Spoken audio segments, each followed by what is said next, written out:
Pumunta kami sa Famous Footwear dahil masakit po ang aking paa, mga 2 weeks na. Yung last time po, nagtrabaho ako ng 16 hours, nafe-feel ko talaga na ang sakit-sakit na talaga ng dalawa kong paa. Kasi guys, biruin mo naman, yung una kong sapatos guys, komportable niya talaga guys. Sobrang ang ganda ng sapatos ko na yun. Ibang brand yun guys. Tapos bigla na lang sumakit yung aking dalawang paa 2 weeks ago.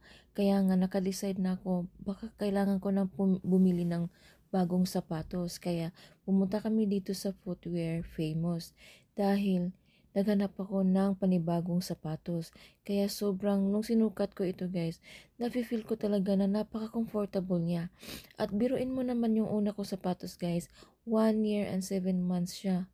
Grabe, ang tagal din ng serbisyo guys. At ang hirap kaya pumili ng sapatos guys na comfortable sa iyo. Kaya sana guys, itong sapatos na ito guys, magtagal din ito ng 1 year guys. Kaya ayan, naka-decide po ako na 8 size po ang aking kunin. Actually guys, is 8 size naman po talaga ako kahit sa ang brand, but to make it sure guys, kailangan pa rin isukat natin. So ayan yung supportive husband ko guys, talagang binigyan niya ako ng regalo.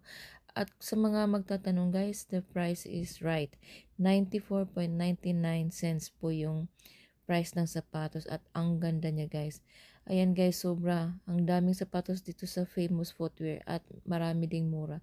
Ayan, bumili din ako ng medyas guys. Buy one, take one lang yan guys ko. So ayan guys, after 1 day of experience guys, nagtrabaho po ako 5 a.m. to 3 p.m. So mga 10 hours din yun guys, no?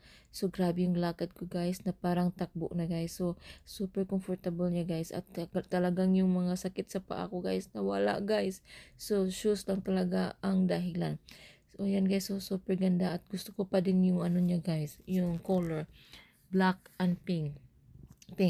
So yan. Yung black na yan guys, yung talagang hinahanap ko. Tapos hindi pwedeng mawala yung pink. So ayan.